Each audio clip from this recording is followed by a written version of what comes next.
Ok, donc on passe directement en CSS, hop, et c'est parti. Donc on va se faire une petite sélecteur universel before, after, box sizing border box. Ensuite, on va se prendre le body, margin padding 0, hauteur de 100 VH. Hauteur de 100 VH, voilà. Display flex toujours, vu qu'on a envie de la centrer, et puis c'est quand même très pratique. Donc, on s'en prive pas. Toujours le bon align item center, justify content center. Background F1, F1, F1. La font family, font femme, tac, Poppins sans serif. Poppins sans serif, très bien. Et on va directement attaquer notre carte avec donc notre grille CSS. Donc j'ai fait une formation dessus, je cherche vraiment pas à vous pousser à aller la suivre ni rien, hein, mais c'est quand même un sujet relatif, tout est relatif, hein, complexe. Si vous l'avez jamais vu encore, si vous avez jamais utilisé la grille CSS, je vous conseille quand même de regarder quelques tutos avant, histoire d'être bien au courant. Si vous êtes vraiment motivé et tout, si vous avez encore jamais vu, vous pouvez tester aussi, là je vais vous expliquer quand même assez brièvement.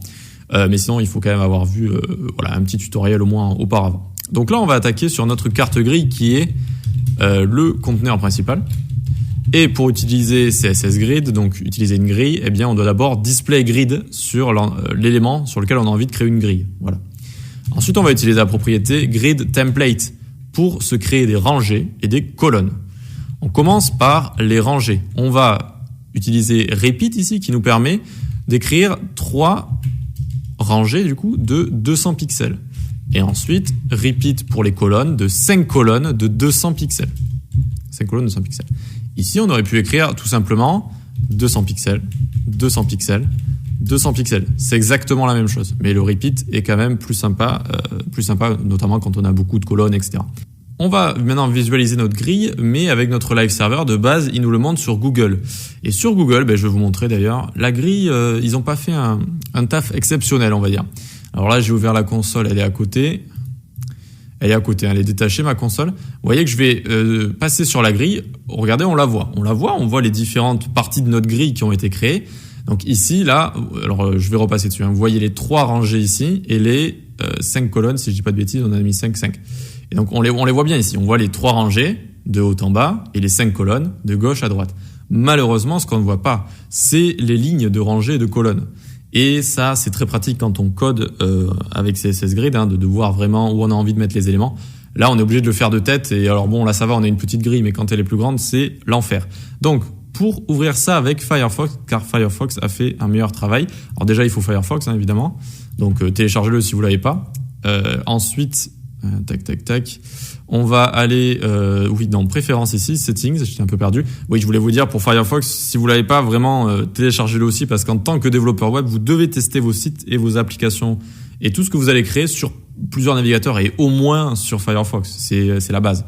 Donc vraiment, prenez Firefox si vous l'avez pas. Très bien, donc on est allé dans préférences settings, on va aller dans extension ici, live server config, on va cliquer sur edit in settings.json.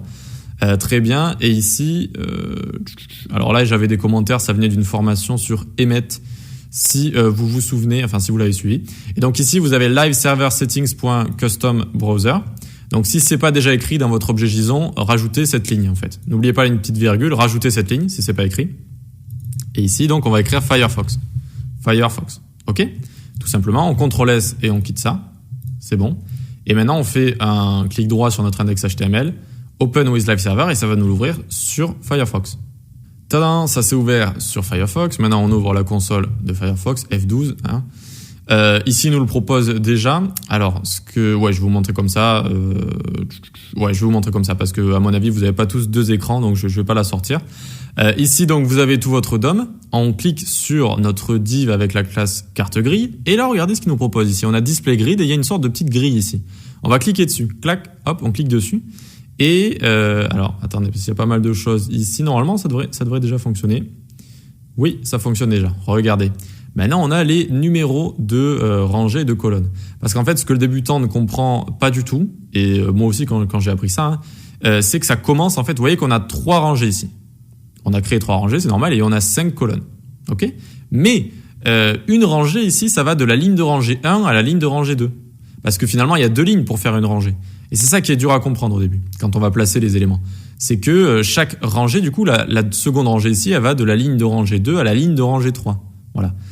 Et ça commence toujours à la ligne de rangée 1. Donc, ce qu'il y a aussi de perturbant, c'est par exemple ici, on a 5 colonnes. Si j'ai envie de prendre tout cet espace, eh bien, je vais dire que ça va de la première colonne à la 6e. Du coup, de la première ligne de colonne à la 6e ligne de colonne. C'est ça qui, en général, disent, mais attendez, on a créé 5 colonnes et on va jusqu'à la 6e ligne de colonne alors qu'on en a que 5. Et oui, parce que chaque colonne ici, elle a 2 lignes pour la créer. Ça commence à 1 obligatoirement. Voilà. Ok, ben voilà, bon, si vous l'avez déjà visualisé, c'est bien. Du coup, on va pouvoir continuer notre code ici. Donc, hop, notre grid, on va lui mettre le background avec nos croissants, donc ressources/croissant.jpg. Une belle image de croissant. BG size, on lui met cover pour que notre image va bien couvrir tout ça. Background position, on va lui mettre quelque chose de spécial. Ça va être 0 sur X et 160% sur Y. Alors d'abord, je vais mettre ça en commentaire. Et vous allez voir pourquoi on fait ça. Donc on ouvre Firefox. On a notre image de croissant ici, très bien, mais elle est trop basse. Elle est trop basse. On aimerait la faire remonter. Et donc pour ce faire, on va ici faire exactement ça. Donc 160 pixels, 160% sur X, sur Y, oh, je vais y arriver, 160% sur Y. Du coup, ça le fait remonter notre image. Et là, vous allez me dire, oui, mais elle est en train de se répéter en dessous. Mais c'est pas grave parce que en dessous, du coup, on va avoir, ah oui, là j'ai ouvert Chrome. En dessous, du coup, on va avoir, eh bien, notre texte, etc. Ça va cacher le fait que ça répète. Finalement, on va avoir vraiment ce qu'on a envie de voir, c'est-à-dire le croissant avec la petite table en ardoise noire. Là, ça fait sympa. Et on verra pas le fait que ça se répète. Donc c'est parfait. On a réussi à le faire remonter avec background position. Ok, alors très bien, background position. Maintenant, on va lui mettre une position relative. Vous l'aurez deviné parce qu'on va utiliser des positions absolutes dans notre grille. Maintenant, box shadow. Box shadow, 0 pixels sur X, 10 pixels sur Y, 10 pixels de flou, RGBA 0.2. Ok. N'ayez pas peur, là il m'a juste proposé de remplir le RGBA avec les couleurs, hein, c'est normal. Très bien. Bon, maintenant on a envie de placer notre nom. Alors je pense qu'on va le faire dans la prochaine vidéo pour pas trop vous embrouiller. Pour l'instant on a déjà créé notre grille, c'est bien comme ça. Et voilà, donc c'est normal si votre grille aussi, quand vous codez, à un moment il ne vous la montre plus Firefox. Ça par contre c'est dommage, c'est clair. C'est qu'il faut recliquer sur grid ici pour qu'il vous la montre. En général, vous voyez là, on a rajouté une image et tout. Quand vous faites de trop gros changements, il ne vous la laisse plus, d'accord. C'est dommage. J'aimerais bien qu'il y ait un mode. Alors peut-être que l'un d'entre vous le connaît. Moi, je ne l'ai pas trouvé. J'ai même cherché. Où la grille peut rester quoi qu'il arrive, quoi qu'on change en fait. Mais je ne crois pas que c'est possible. Allez, on se retrouve dans la prochaine vidéo pour commencer à coder l'intérieur de notre carte.